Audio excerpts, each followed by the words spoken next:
Shalom saudara dikasih Tuhan, kiranya kemurahan Tuhan selalu melimpah dalam kehidupan kita. Kita selalu sukacita di tengah pergumulan, percaya Tuhan bekerja.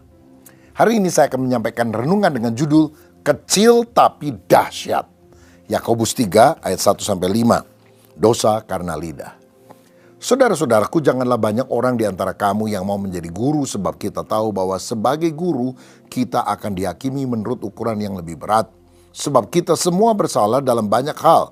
Barang siapa tidak bersalah dalam perkataannya, ia adalah orang sempurna, yang dapat juga mengendalikan seluruh tubuhnya. Kita mengenakan kekang pada mulut kuda, sehingga ia menuruti kehendak kita. Dengan jalan demikian kita dapat juga mengendalikan seluruh tubuhnya. Dan lihat saja kapal-kapal walaupun amat besar dan digerakkan oleh angin keras, namun dapat dikendalikan oleh kemudi yang amat kecil menurut kehendak jurumudi. Demikian juga lidah, walaupun suatu anggota kecil dari tubuh, namun dapat memegahkan perkara-perkara yang besar. Lihatlah betapapun kecilnya api, ia dapat membakar hutan yang besar. Saudara-saudara, di dalam perikop ini, Yakobus berbicara tentang bahaya dan kekuatan lidah. Perkataan yang kita ucapkan itu bisa membangun atau sebaliknya menghancurkan. Mulutmu adalah harimaumu. Hidup dan mati dikuasai lidah. Siapa yang suka menggemakannya akan memakan buahnya. Dalam konteks jemaat Kristen Yahudi, ada banyak orang yang ingin menjadi pengajar.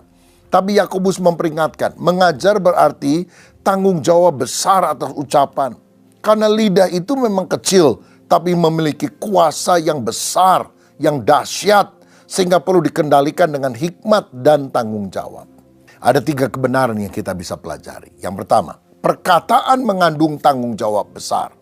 Ayat 1 tadi berkata, saudara-saudaraku, janganlah banyak di antara kamu mau menjadi guru, sebab kamu tahu bahwa sebagai guru kami akan dihakimi menurut ukuran yang lebih berat. Kata guru atau didaskaloi dalam konteks ini adalah pengajar firman. Posisi yang sangat dihormati dalam komunitas Yahudi. Tapi Yakobus mengingatkan, mengajar firman adalah tanggung jawab besar karena mempengaruhi jiwa orang lain. Yakobus memperingatkan bahwa semakin tinggi pengaruh seseorang, semakin besar pula pertanggungjawabannya di hadapan Tuhan. Saudara sekalian, saya teringat ada seorang pengajar sesat bernama Jim Jones yang mempengaruhi ratusan pengikutnya untuk bunuh diri sama-sama. Karena katanya mereka akan segera masuk ke dalam kerajaan sorga. Dan akhirnya banyak orang mati di Guyana, di People's Temple, karena ajakan Jim Jones. Betapa menyesatkan bahaya orang yang mengajarkan sesuatu yang ternyata keliru. Yakobus juga menyoroti bahaya kesombongan rohani dari orang yang suka bicara tapi tidak sesuai dengan apa yang diajarkan. Jangan buru-buru ingin jadi pemimpin atau pengajar. Uji dulu karakter dan kedewasaan rohani. Ukur ucapanmu dengan hidupmu, apakah keduanya selaras? Sebab kalau kita ngomong A melakukan yang B, kita bagaikan orang botak di pinggir jalan yang menawarkan obat penumbuh rambut, padahal rambutnya sendiri tidak tumbuh. Seorang pengkhotbah yang hidupnya tidak sesuai dengan khotbahnya akan mengakibatkan banyak jemaat kecewa dan menjauh daripada gereja dan menjauh daripada Tuhan. Kata-kata tanpa integritas sangat berbahaya. Karena itu mari kita punya integritas dalam kehidupan. Kedua, perkataan berkuasa mengarahkan hidup. Ayat 2-4. Sebab kita semua bersalah dalam banyak hal. Barang siapa tidak bersalah dalam perkataannya, ia adalah orang sempurna yang dapat mengendalikan seluruh tubuhnya. Ya, semua orang pernah bersalah dalam perkataan. Saya dan saudara juga kan pernah salah ngomong. Dan orang yang bisa mengendalikan lidahnya adalah orang yang sempurna. Teleios dalam bahasa Yunani. Artinya orang yang dewasa rohaninya. Jadi kalau orang lagi marah-marah, babi lu, monyet lu. Wah, ini bukan orang Kristen yang tumbuh rohani, saudara. Karena bahasa kita harus menunjukkan kedewasaan rohani. Kalau orang pergi ke dokter, kadang-kadang ya dulu, sakit apa? Coba lihat lidahnya, gitu saudara. Dilihat pakai senter. Oh, apa yang dilihat dengan lidah bisa menentukan kesehatannya. Begitu juga kesehatan rohani kita tergantung dari ucapan kita. Nah di ayat 3 dan 4, lidah digambarkan seperti kekang di mulut kuda. Ini kekang itu kan benda yang tampaknya kecil, tapi bisa mengontrol tubuh besar dari kuda itu untuk diarahkan kemana saja menurut maunya si penunggangnya. atau kemudi pada kapal besar yang akan mengarahkan kita kemanapun menurut kehendak nakoda itu. Lidah adalah indikator kedewasaan rohani, seperti kemudi pada kapal. Kata-kata kecil dapat menentukan arah seluruh hidup seseorang. Bahaya besar bisa datang dari sesuatu yang tampaknya kecil dan sering dianggap sepele. Saudara sekalian, mari kita sadari kekuatan kata-kata. Satu komentar bisa mendorong atau menghancurkan seseorang. Kalau orang tua bilang, anak bodoh, anak tolol, dan sebagainya, itu jadi cap.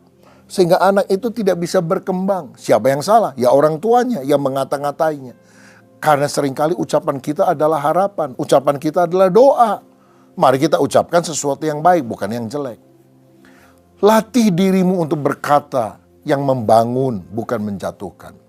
Sebelum bicara, tanyakan, apakah ini benar? Kalau benar, apa perlu saya ucapkan? Dan kalau perlu diucapkan, apakah saya bisa mengucapkannya dengan gaya bahasa yang membangun dan bukan meruntuhkan? Ayo kita hindari gosip, hoax. Banyak ngomong, banyak salah. Karena itu mari kita menjaga kata-kata dengan hikmat. Ada ungkapan berkata, silent is golden. Diam itu emas. Abraham Lincoln pernah berkata, lebih baik diam dan dianggap bodoh daripada berbicara dan menghilangkan keraguan itu.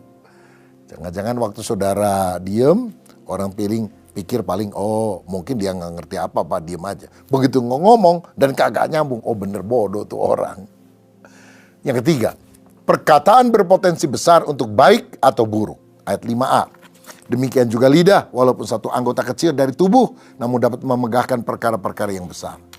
Kata memegahkan, aukau, dalam bahasa Yunani, bisa bermakna membanggakan hal besar atau membuat dampak besar. Ini bisa untuk hal yang positif atau negatif.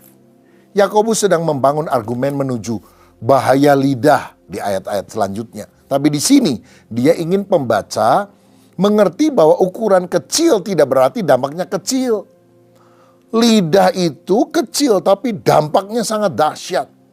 Lidah bisa memuliakan Tuhan atau menghancurkan reputasi manusia. Ia kecil tapi efeknya besar.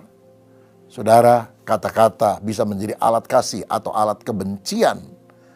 Karena itu mari kita berhati-hati. Jangan sampai kita merusak karakter orang, merusak kehidupan seorang. Karena apa? Berita negatif yang kita sebarkan kepada orang lain.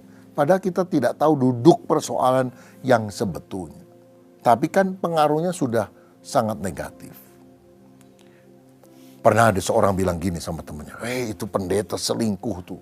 Karena dia pernah ngomong gini, saat yang paling bahagia dalam hidup saya adalah saat saya duduk dalam pangkuan seorang wanita yang bukan istri saya. Wah, pasti selingkuhannya kan. Dia duduk di atas pangkuan wanita lain. Padahal yang dimaksudkan hamba Tuhan ini, saat yang paling bahagia dalam hidup saya, pada waktu saya duduk di pangkuan seorang wanita yang bukan istri saya. Karena dia adalah ibu saya. Waktu saya masih kecil saya dipangku-pangku, saya dikasihi. Tapi ibu sudah bersama dengan Tuhan. Itu dipotong saudara kalimatnya. Disebar-sebarkan, hoax, orang udah berpikir negatif. Padahal ternyata kalimat itu tidak dipahami secara utuh. Betapa jahatnya lidah kita jika demikian. Mari gunakan lidah untuk membawa kehidupan, kata-kata pujian, penguatan, encouragement, doa, kata-kata Injil, supaya orang bertobat percaya Yesus. Hati-hati dengan sindiran, sarkasme, dan gosip. Kecil di mulut, besar dampaknya. Saya ingat setelah saya menyelesaikan pendidikan di Seminari Bethel Petamburan, usia saya waktu itu kira-kira 23 tahun, founder daripada GBI sekaligus ketua Seminari Bethel, waktu itu pendeta Dr. H.L. Senduk, memanggil saya ke kantornya. Dan dia bilang, kami akan biayai kamu untuk sekolah di Amerika Serikat, sekolah teologi yang melanjutkan master. Tapi kemudian saya berkata, setelah kuliah selesai, wisuda, nggak lama saya akan menikah. Apa boleh untuk 2 orang beasiswanya? Oh nggak bisa, cuma 1. Dan setelah pembicaraan saya berkata, udah saya sekolah di Indonesia saja, saya akan tetap melayani Tuhan. Saudara-saudara, Pendeta El Senduk bilang, aduh sayang ya, tapi kalau kamu demikian ya udah, nanti saya cari orang lain pengganti kamu. Dan ketika saya keluar dari ruangan beliau, mau buka pintu, tiba-tiba dia panggil nama saya lagi. Rubin, sini. Oh, saya kembali. Saya pikir apa ada yang kelewat, ada yang lupa. Dan dia ngomong, siapkan diri kamu. Kamu akan jadi pemimpin di GBI. Saya kaget saudara. Karena saya baru aja mau lulus, belum wisuda bahkan. Saya tidak punya banyak pengalaman, banyak orang-orang jauh lebih hebat, terkenal, dipakai Tuhan daripada saya. Lalu saya bilang, saya ini siapa om? Saya bukan siapa-siapa. Ada banyak orang hebat yang pasti dipakai Tuhan, bukan saya. Dia bilang, oh mereka juga akan dipakai Tuhan. Tapi kamu siapkan diri, kamu akan dipakai untuk menjadi pemimpin. Saudara-saudara, saya lupa itu perkataan, udah puluhan tahun. Pendeta El Senduk sudah bersama dengan Tuhan. Tetapi ketika saya terpilih untuk menjadi Ketua Umum Sinode Gereja BT Indonesia, saya ingat kembali perkataan founder GBI ini, bahwa Tuhan punya rencana dalam hidup saya, untuk saya menjadi seorang pemimpin. Saya percaya kata-kata itu berkuasa, kata-kata itu mengubahkan kehidupan. Karena itu ucapkan kata-kata profetis yang mengubah kehidupan anakmu. Jangan kutuki, jangan maki, tapi doakan engkau jadi anak yang berguna. Engkau akan diurapi Tuhan, engkau akan dipakai Tuhan.